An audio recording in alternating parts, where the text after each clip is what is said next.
Coucou tout le monde, bienvenue dans le live coup de boost du lundi matin.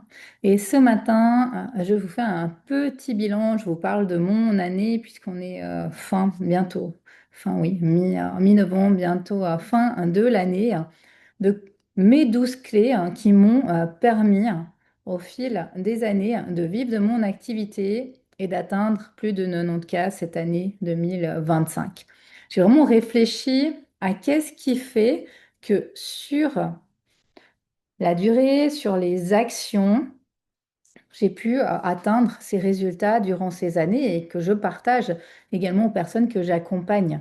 Donc vraiment, je vous le dis déjà, dans ce live, il n'y aura pas des secrets de stratégie, de marketing. C'est pas ça qui m'a permis d'atteindre ces résultats. Vraiment, depuis 2022, c'est des clés du mindset, de la connaissance de soi, et je vous parlerai de ces 12 clés. Et vraiment, je vous invite à aller ajuster ces 12 clés. Et si vous avez parfois ces croyances, et moi je les ai, je les ai eues également, de se dire qu'il y a un secret caché qu'on n'a peut-être pas encore pour y arriver, c'est faux. Clairement, ces clés, elles sont là, atteignables, et c'est en allons de l'avant, en les ajustant, qu'il y a réellement des résultats. Et c'est ce qui, moi, m'a permis d'être pleinement entrepreneur depuis 2022. Donc, première chose que j'ai envie de vous dire, c'est qu'il n'y a rien de magique, il n'y a rien de caché. En fait, tout le monde peut y arriver et c'est d'aller voir où on en est, nous, là-dedans. Alors, dans les grandes lignes, hein, peut-être pour le contexte et pour vous montrer aussi qu'il n'y a rien de magique et de caché, jusqu'en 2022, j'étais prof durant 15 années dans le secondaire 2 en Suisse pour des étudiants dans le monde du social et de la santé.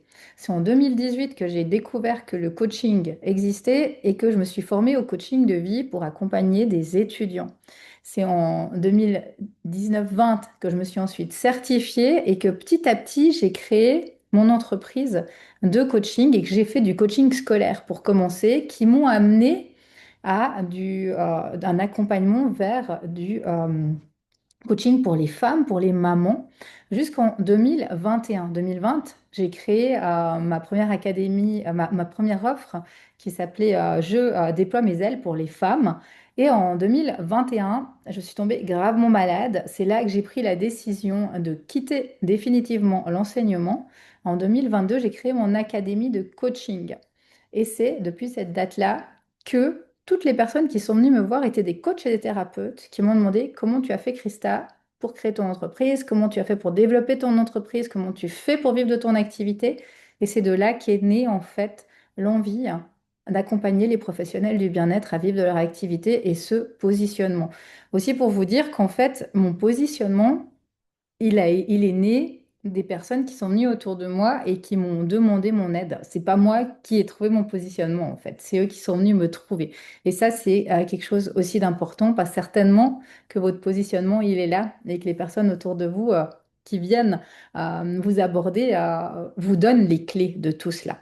Et aujourd'hui, j'accompagne les coachs et les thérapeutes à vivre de leur activité vraiment en respectant leur énergie, en respectant leurs valeurs. Et vous le verrez dans mes clés, elles sont là également, ces propositions-là.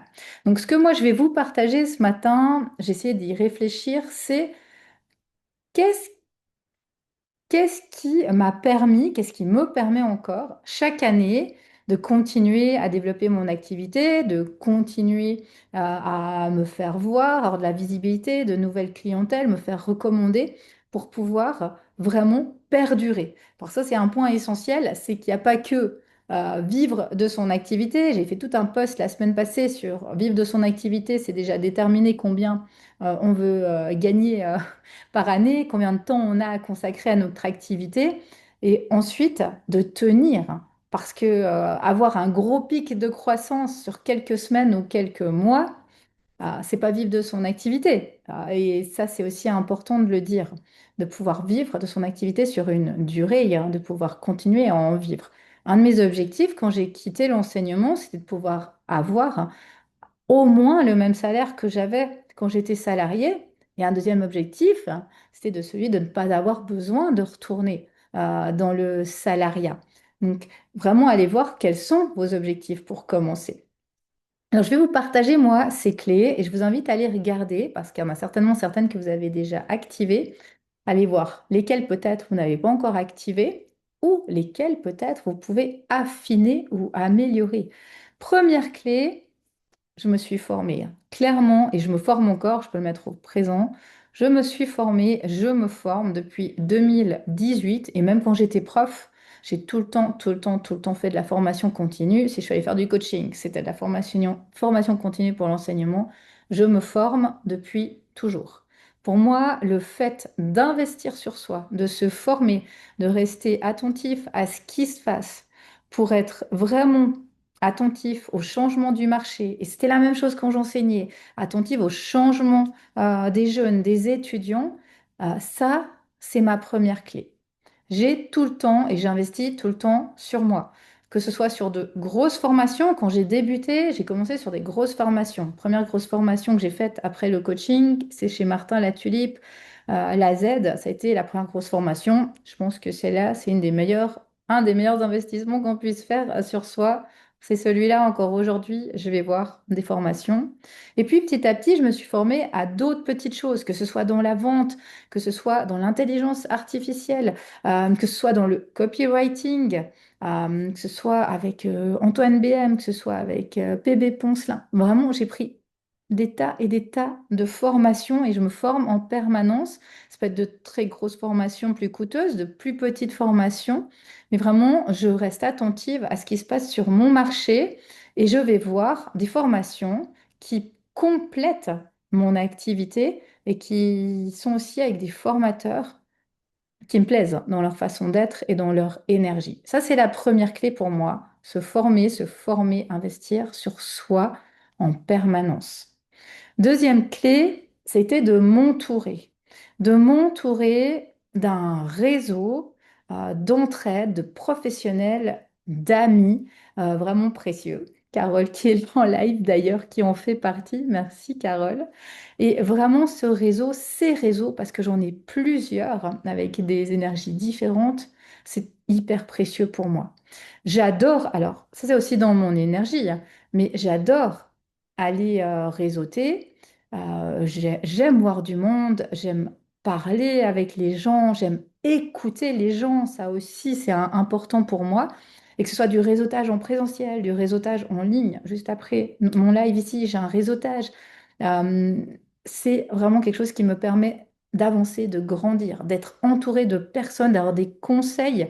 Et cette année, je vais partir vivre au Tessin, dans la partie italophone de la Suisse.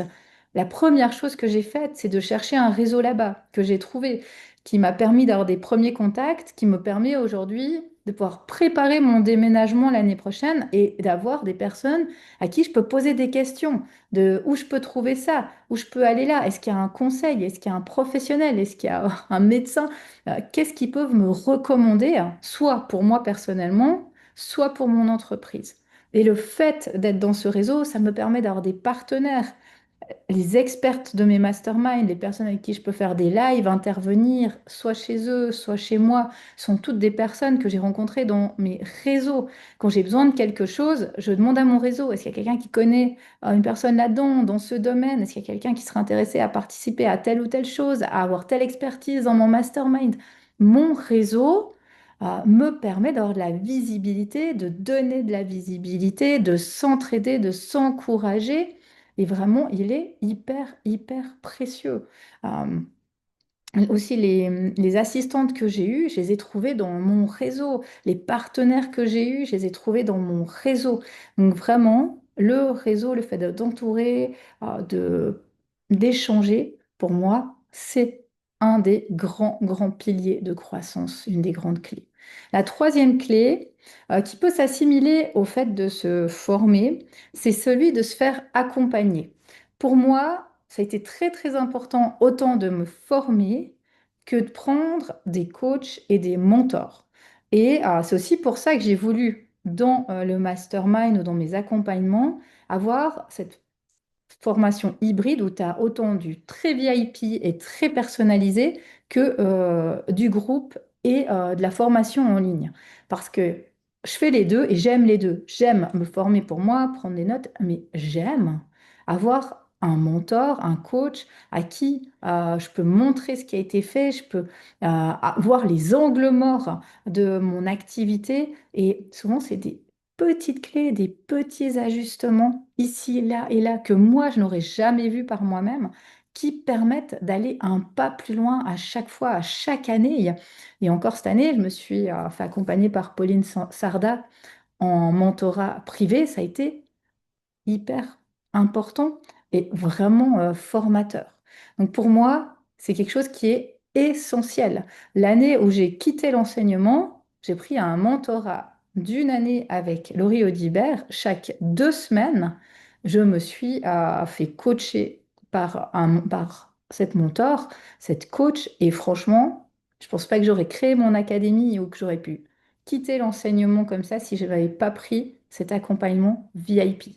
Donc pour moi, clairement, me faire accompagner par des mentors, c'est quelque chose de très très important d'avoir un regard très spécifique sur mes problématiques à moi et de sortir aussi des généralités. C'est ma troisième clé. Ma quatrième clé, ça a été de recommencer et recommencer 1000 fois, de vraiment réajuster, affiner, améliorer, revoir les choses, accepter que mon client idéal, que mon positionnement, que mon offre était en mouvement, en changement comme moi et que la réussite, elle vient de cet ajustement. Et on n'a pas l'offre, le client qui tombe du ciel un jour et qui est là pour toujours. Ces fondations, on les revoit ça chaque fois. Et chaque fin d'année, je remets tout à plat. Chaque fin d'année, je revois où j'en suis. Je revois mon 8 ans de vente, ma loi de Pareto. Qu'est-ce qui a fonctionné? Qu'est-ce qui a moins fonctionné? Chaque fin de cohorte, de mastermind, d'académie, d'accompagnement, je revois qu'est-ce qui peut être amélioré, qu'est-ce qui peut être ajusté, qu'est-ce qui fonctionne moins, qu'est-ce qui fonctionne bien. Et j'améliore en permanence. Je pose des questions, j'écoute les personnes que j'accompagne. Et quand j'enseignais, c'était la même chose. J'ai jamais dit, ah, j'ai trouvé comment il fallait enseigner, j'ai mon document et toute ma vie, je vais faire comme ça. J'ai fait, chaque fois, je faisais des questionnaires aux étudiants, je leur demandais où ils en étaient, de quoi ils avaient besoin, qu'est-ce qui leur plaisait, qu'est-ce qui leur plaisait moins. J'ajustais mes cours, j'ajustais mon positionnement et c'est ce qui faisait que ça se passait bien également là et que j'avais aussi du plaisir à le faire. Donc vraiment, j'ai toujours été à l'écoute de mon marché, à l'écoute de mon client idéal, à l'écoute de mes clients, de mes étudiants à l'époque. Et je suis jamais restée dans ma tour d'ivoire à me dire, c'est moi le prof, aujourd'hui c'est moi le pro, je sais tout, je viens vous dire comment je vais faire, mais non, je veux aller sur le terrain, je veux connaître le terrain. Encore samedi, je suis allée sur un salon où il y avait une personne, une cliente que j'accompagne aujourd'hui, des personnes que je connaissais, et ça m'intéresse de passer vers les thérapeutes, ça m'intéresse d'entendre comment ils parlent de leurs offres, quelles sont leurs communications, je vois quelles sont leurs difficultés. J'aime aller sur le terrain et connaître comment ça se passe dans la réalité, ne pas rester dans mon côté je sais, je suis l'expert, je suis là, mais vraiment continuer, continuer à affiner. Et ça, pour moi, je pense que c'est une des clés, je pense pas même, je suis sûre, une des clés de croissance, c'est celui de continuer d'affiner, d'ajuster et de ne pas croire qu'il faut tout changer et qu'il y a un secret quelque part. C'est une des clés que je fais beaucoup avec des clients qui viennent, qui ont déjà des entreprises depuis quelques semaines, quelques années, des fois qui ont bien fonctionné à certains moments et qui maintenant sentent qu'il y a quelque chose qui manque. Et là, on revoit leur entreprise, on revoit leurs offres, on revoit leur client idéal, on affine et ces petits ajustements changent toute la donne. Et une autre clé, la cinquième clé qui va avec la 4 pour moi, c'est celle que je me dis jamais, jamais cette prétention de me dire je sais déjà. Parce que combien de fois, dans des appels ou dans des salons ou quand j'explique ce que je fais, on me dit, oui, je connais déjà. Oui, je sais déjà. Ah oui, mais j'ai déjà fait ça, mon client idéal, mon positionnement, mon offre. Ça n'a pas fonctionné. Mais non, jamais je suis dans cette optique de je sais déjà. Parce que je, j'ai tout le temps quelque chose à apprendre. Et ça revient un peu à cette phrase de Montaigne qui disait je sais que je ne sais rien. Cet accord Toltec du cinquième accord du sceptique, mais c'est ça. Je sais que je ne sais rien. Et moi, ce postulat, il est hyper important parce que quand on revient à ses bases, c'est là qu'on grandit. Si on se dit non, mais moi, le client idéal, j'ai déjà fait 50 fois. Non, mais moi, l'offre, je connais, j'ai déjà fait, j'ai déjà eu un coach là-dessus. J'ai pas besoin de toi, je sais déjà, ça n'a pas fonctionné. Et bien là, on commet une grave erreur, selon moi. Et quand on se met dans cet état d'esprit de non, je sais pas. Je reviens aux fondations, je reviens aux bases, je reviens au client idéal, je reviens à mon positionnement, je reviens à mon ADN, je reviens à ma vision, à ma mission. C'est là qu'on grandit. Et tous les mentors que j'ai pris à tous les piliers de croissance, on est revenu à ça. C'était les questions, hein. C'est quoi ton client idéal, Christa? C'est quoi ton positionnement? C'est quoi qui te différencie des autres? C'est quoi tes offres aujourd'hui? C'est quoi ton parcours client? Tout le temps les mêmes fondations. Donc, si vous avez ce biais de vous dire, je connais déjà, je sais déjà, j'ai déjà fait, vous commettez pour moi une grande erreur au niveau de votre croissance et il y a quelque chose qui se passe là. Sortez de ce côté-là et revenez aux fondements, aux fondations à chaque fois. C'est ce que je fais à chaque fin d'année. Je repose tout et je réaffine et je réajuste. Et il y a une chose nouvelle qui sort que j'avais pas encore vue malgré tous les accompagnements que j'avais faits. Et j'ajuste encore. Pour moi, c'est presque de l'horlogerie, hein. Vraiment, on est avec de la microchirurgie et on en vient à ça au bout d'un moment. Ma sixième clé, c'est celle d'avoir cru et de croire en moi depuis toujours. Si j'avais pas cru en moi, mais je peux vous dire que j'aurais rien fait. Parce que moi, quand j'ai dit que je faisais du coaching ou quand j'ai dit que j'allais quitter l'enseignement, mais c'est pas qu'on voulait être méchant avec moi, mais je sais, derrière, on n'y croyait pas. Vraiment, on pensait que je faisais ma crise de la quarantaine, ou que ça allait passer, ou que je suis une utopiste, une rêveuse. Mais j'ai toujours, toujours, toujours cru en moi. Depuis toujours aussi, je fais des rituels. C'est la raison pour laquelle il y a toute cette part spirituelle dans mes accompagnements, dans le coffret d'abondance de fin d'année. Je vous parle de tous ces rituels, de toutes ces routines que j'utilise. Et pour moi, ça, c'est essentiel. Parce que si, pour moi, j'avais pas ces routines, j'avais pas cette foi en ce que je fais, j'aurais jamais rien fait. Si j'avais écouté les peurs des autres, les croyances, j'aurais jamais rien fait. Et je me souviens d'une cliente que j'avais accompagnée tout au début, qui m'avait dit, elle était dans une formation pour les personnes qui sont au chômage et qui veulent devenir indépendants. Et elle m'avait dit qu'ils avaient fait tout leur business plan, leur préparation d'entreprise là, avec des experts là-dedans. Euh, il y en avait un seul qui était un tatoueur à qui on avait dit que ça allait pas fonctionner. C'est le seul qui a réussi. Et j'en suis persuadée que notre foi en notre projet, c'est également un des fondements, une des fondations. Si nous ne croyons pas en nous, personne ne croira pour nous en nous, hein. Vous savez ce que je vous dis souvent.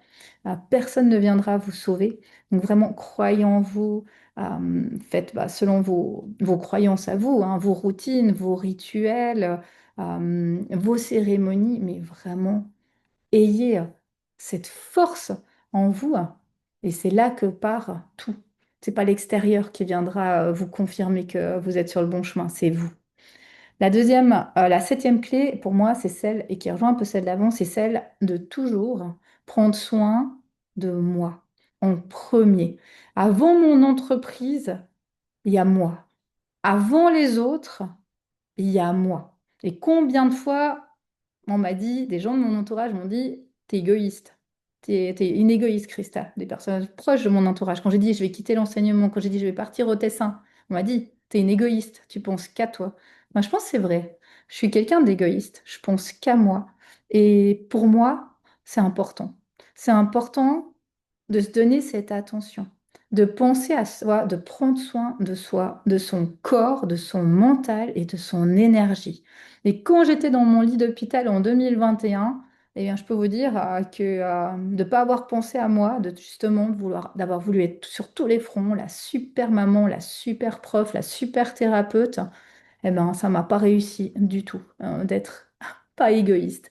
Et depuis ce jour-là, vraiment, je me suis promis que c'était moi, la personne la plus importante de ma vie. Non pas que j'aime pas les autres, mais je passe en premier, je me donne cette priorité, je m'occupe de moi au quotidien et mon énergie, elle est essentielle pour faire croître mon projet et juste pour mon équilibre aussi à moi.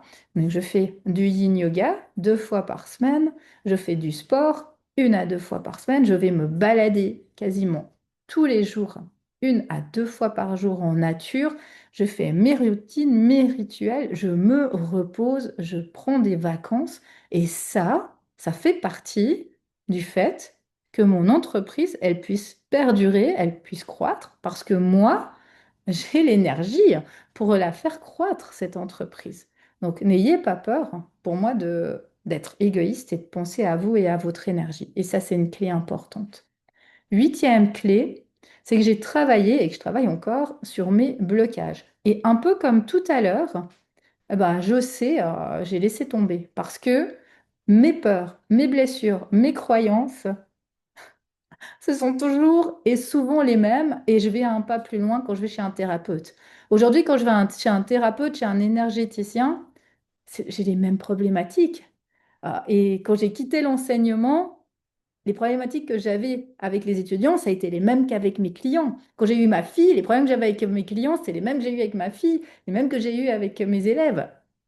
Les problématiques, mes blocages, mes croyances, mes blessures, elles sont là. Elles font partie de moi et je les travaille, j'essaye d'aller un pas plus loin, j'essaye d'avancer, mais ce sont les mêmes que j'affine plus en profondeur. Il y a des fois cette image de l'oignon qu'on donne, mais c'est exactement ça. Et je me fais accompagner, je vais faire des soins.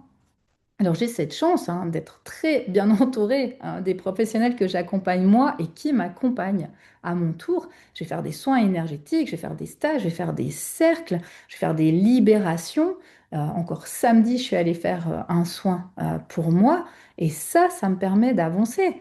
Et je le sais que ces blocages, que ces croyances limitantes, elles ont un réel impact sur le développement de mes projets, de mon entreprise. Et comme tout à l'heure, je viens pas sur le ah non, mais j'ai déjà travaillé ça en soins énergétiques. Ah, mais j'ai déjà travaillé cette blessure ou cette croyance limitante. Non, j'accepte qu'elle fait partie de moi et qu'elle me freine encore aujourd'hui.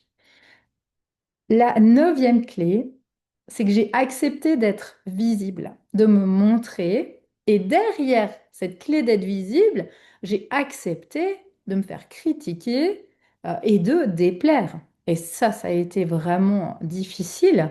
Et combien de fois, je crois que c'est ce qui vient le plus souvent, quand je vais dans les salons, encore le dernier que j'ai fait il y a 2 semaines en arrière, je crois qu'il y a 3 personnes qui m'ont dit ça. Quand j'aurais demandé où ils en étaient dans leur entreprise, c'est difficile de me rendre visible, j'aime pas trop aller sur les réseaux, j'ai peur qu'on me critique, j'ai peur de mal faire. Enfin, ça dépend des domaines, mais vraiment, c'est quelque chose qui revient en permanence. Cette peur d'être visible, parce qu'on a peur de mal faire, parce qu'on a peur de déplaire, parce qu'on manque de confiance, on a encore cette peur de la légitimité. Et vraiment, à un moment, cette acceptation que la croissance de mon activité, le fait de vivre de mon activité, elle allait passer par cette visibilité et elle allait passer par cette critique et par le fait que moi j'ai aussi choisi dans ma personnalité d'être authentique, d'être moi, d'avoir la personnalité que j'ai et aussi le caractère que j'ai. Et ça, c'est des valeurs qui sont importantes et auxquelles j'ai pas voulu déroger. Donc, ça demande aussi ça. Ça demande de prendre cette posture aussi de chef d'entreprise, de leader, de leadership, d'avoir des fois des ajustements, des tensions, des défis. des partenariats qui se terminent, des conflits des fois avec certaines personnes qui peuvent être des clients, qui peuvent être des partenaires, des personnes autour. Et ça fait partie aussi du chemin. Et là, le fait de prendre sa place, le fait d'être visible, c'est un réel challenge. En tout cas, pour moi, ça a été et ça l'est encore un réel challenge. Et ça fait partie tout à l'heure, je vous parlais de mes croyances, de mes zones d'ombre. Il y a des parties zones d'ombre qui sont plus difficiles pour moi dans ce qui est de la posture, etc. Et ça fait mettre ses limites, ça fait partie de mes points qui sont compliqués et que je travaille, que j'ai travaillé et où je prends cette place d'être visible et d'accepter de déplaire. La dixième clé pour moi, c'est celle d'accepter que ça prenne du temps. Dans notre société où tout va très vite, on aimerait que tout aille vite, mais ça prend du temps de construire son entreprise, ça prend du temps d'être visible, ça prend du temps d'être reconnu, ça prend du temps qu'on fasse grandir nos projets, qu'on fasse naître notre offre, qu'on connaisse notre client de cœur. Ça prend du temps et on affine, on ajuste, on améliore. Vraiment, regardez la nature, regardez un arbre. Chaque année, il devient plus beau, il devient plus grand, il devient plus fort. Et chaque année, il y a l'automne, hein, il perd ses feuilles, oh, il y a l'hiver. Mais c'est ça qu'on a oublié, c'est que chaque chose prend du temps et c'est normal. Et combien de fois, il y a des gens qui me disent, ah mais ça va trop long, ah mais il y a encore personne. Je vois quand, par exemple, on pose une date pour un atelier. Oh, mais il n'y a que 2 personnes inscrites. Mais ça prend du temps. On en parle, on en parle, on en reparle jusqu'au dernier moment et on remplit ces offres, on remplit ces ateliers, on a plus de monde qui vient nous connaître, etc. Ça prend du temps. Et si on n'est pas prêt à entendre que ça prenne du temps, à part vraiment de très très rares exceptions, on n'ira nulle part.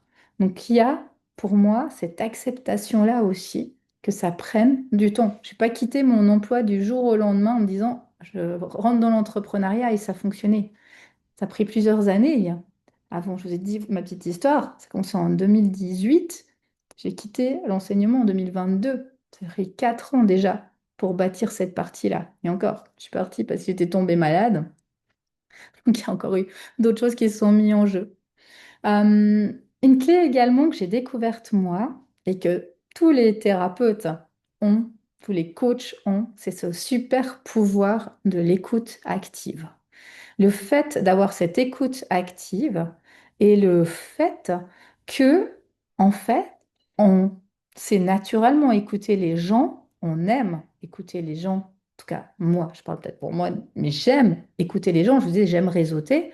Et en fait, vendre, faire du marketing, ça commence par ça. Ça commence par écouter les gens, les entendre. Et c'est là que vous allez entendre les besoins de vos clients. C'est là que vous allez entendre ce qu'ils cherchent chez vous. C'est là que vous allez pouvoir devenir un bon vendeur finalement, sans en être un. Parce que c'est facile. Et combien de fois je le vois quand on va réseauter, quand on fait des tours de table, et puis qu'un professionnel parle de ce qu'il fait, il n'a aucune pression. Il n'est pas là pour vendre, il est là juste pour parler de lui, ou il parle d'une expérience, ou combien la personne, elle est vivante, combien ça donne envie d'aller vers elle. Et ça aussi, j'ai pris conscience, et je le dis aux personnes que j'accompagne, qu'on a ce pouvoir d'écoute active. Il y a pas tout le monde qui a ce pouvoir d'écoute active. On a l'impression que oui, parce que, en tout cas, moi, j'avais l'impression que oui avant de le découvrir, parce que ça paraît tellement évident pour nous. Mais cette écoute active, elle est là et elle permet d'entendre les gens. Donc, activez-la, cette écoute. Et ne vous dites plus que vous êtes un mauvais vendeur, vous êtes un excellent vendeur. Combien de vendeurs aimeraient avoir cette écoute active et ne l'ont pas, ne l'auront jamais même? Et ma dernière clé, je pense que c'est la plus importante et ça a été la plus importante pour moi dans l'enseignement, quand on me l'a dite, c'est de rester soi-même. Quand j'ai commencé à enseigner, ma première année, ça a été très, très difficile, vraiment.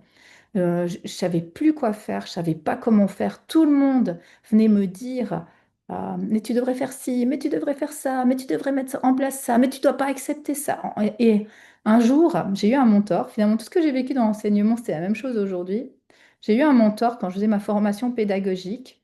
Je suis allée la voir. Je lui ai dit, elle m'a dit, mais vous avez rien à prouver, restez vous-même. Et du jour où je me suis dit, je reste moi-même en cours, je reste moi-même avec les étudiants, je reste moi-même avec mes collègues, je reste moi-même, tout a changé. Mon énergie a changé. J'avais pas besoin de taper du poing sur la table, j'avais pas besoin de donner des punitions, j'avais besoin de crier, j'avais pas besoin d'avoir peur. Et ça, je l'ai compris aussi dans mon entreprise, que dès le moment où j'allais, et ça demande un profond travail sur soi, cette connaissance de soi, plus j'allais me connaître, plus j'allais voir où c'était mes forces, où c'était mes faiblesses également, mais où elles étaient mes forces, quoi dans mon positionnement allait me différencier des autres, plus j'allais pouvoir avancer avec ces points différenciants, plus j'allais pouvoir les mettre en avant. Tout cet aspect justement d'intuition, de spiritualité, d'écoute, ça faisait partie de moi, mais je ne les voyais pas. Et aussi de pas se comparer. Et combien c'est difficile de pas se comparer. Moi, la première, j'ai envie de me comparer où je me dis, ah mais moi, je sais pas faire ça. Ah, j'ai pas ce don-là que cette personne a. Mais vraiment de me dire, qu'est-ce qui me différencie, moi, des autres, et d'accepter que certaines choses, elles sont pas pour moi. Et je vous donne un exemple qui n'est pas évident. Je vois, il y a le Black Friday qui est là. Moi, le Black Friday, c'est quelque chose que je ne fais pas depuis déjà plusieurs années. Et je critique pas du tout les gens qui font le Black Friday. Moi-même, des fois, j'achète des choses au Black Friday et si ça résonne avec votre énergie, si c'est vous, faites-le. Mais moi, c'est pas moi le Black Friday. Et chaque fois, et encore cette année, je suis challengée. On vient de dire, mais le et je le sais au niveau marketing que le Black Friday, c'est hyper intéressant. Tous le disent, tous les mentors que j'ai, les experts, le Black Friday, c'est un moment intéressant dans l'année. Les gens, ils sont prêts à sortir leur carte de crédit. C'est le moment où on peut vendre. C'est le moment où on peut avoir du chiffre. Et ça, et je sais que ça ferait du chiffre, mais je ne ferai pas le Black Friday. Et encore cette année, mon assistante m'a dit, on fait quelque chose pour le Black Friday. Je lui ai dit, non, je ne fais pas le Black Friday. Je fais d'autres choses. Je fais d'autres offres qui sont dans mon énergie à moi, mais je ne ferai pas le Black Friday parce que c'est pas aligné à moi, à ma façon de voir les choses et à mes valeurs. Et ça ne veut pas dire que pour quelqu'un d'autre, c'est négatif, au contraire. Et ça me demande un gros alignement que de ne pas écouter tous les autres et de me dire non, mais c'est pas moi, je vais pas le faire, même si je sais que ça peut fonctionner. J'entendais ce matin une grande influenceuse qui avait refusé de travailler avec une marque qui lui avait proposé un énorme cachet, parce que ça répondait pas à son éthique et aux valeurs de sa communauté. Et ben, c'est exactement ça. C'est à certains moments, on prend des décisions et c'est des décisions qui sont liées à nos valeurs et pas forcément à de l'argent, à du business. Et ça, c'est important. Et il n'y a que vous qui savez quelles sont vos valeurs et qu'est-ce qui est juste pour vous et qu'est-ce qui ne l'est pas et qui sera juste pour l'autre et pas et inversement. Et c'est vraiment très, très important, cette clé. Et j'ai envie de finir sur cette clé-là. Connaissez-vous, continuez à vous connaître, à travailler, à affiner. Ne vous limitez pas aux autres parce que quelqu'un vous a dit que il fallait faire ça. Réfléchissez avant de le faire. Est-ce que ça vous correspond? Et petit à petit, vous allez voir que vous allez trouver votre façon de faire, celle qui fonctionne. Vous allez trouver votre mode d'emploi, comprendre, parce que votre mode d'emploi, il est là. Comprendre votre mode d'emploi. Et là, les choses, elles vont fonctionner clairement. Donc voilà, c'est ça mes 12 clés. Je vous dis, il n'y a rien derrière de gros marketing, de grosses stratégies, mais quand je vous partage ces 12 clés, c'est clairement ce qui me permet aujourd'hui de vivre de mon activité depuis 2022. C'est clairement ce que j'amène dans mes accompagnements avec le travail qu'on fait sur le positionnement.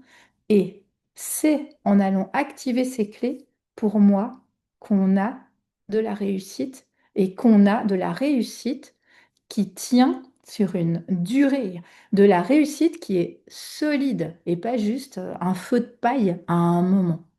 Donc moi, je vous invite à aller voir quelle est la clé que vous avez envie d'activer à partir de cette fin de vidéo, de ce live, en vous disant, j'active une clé, j'affine une clé cette année et de petit à petit faire grandir tout ça.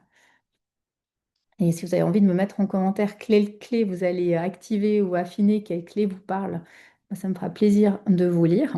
Et puis bien sûr, si vous voulez aller plus loin, il y a le coffret d'abondance illimitée que je fais toutes les années depuis 2020, je pense, ou 2019, hein, celui que j'ai fait pour moi et que j'ai à chaque fois amélioré pour moi au fil du temps, au fil des années, et qui fait que je continue d'avancer. Je l'ai fait aussi là, ce coffret, je le fais chaque fin d'année. Et vous retrouvez dans ce coffret le bilan de 2025, on repose tout, on pose des objectifs pour 2026, on fait son tableau de vision, on va travailler avec son pendule, avec ses cartes, on voit vraiment qu'est-ce qui vient pour l'année à venir, on met en place nos routines, il y a ce grimoire avec tous les rituels de lune, les sabbats, pour vous accompagner durant tout 2026. Il y a des audios que j'ai créés pour le mindset.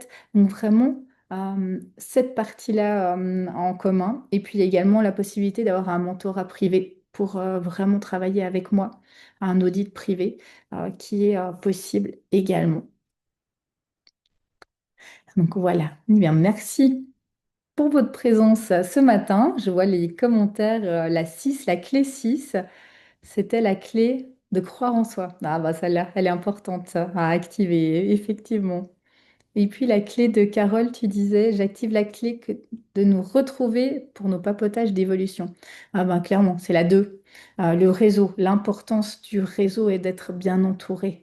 Oui, génial. Ben, merci, merci de votre présence.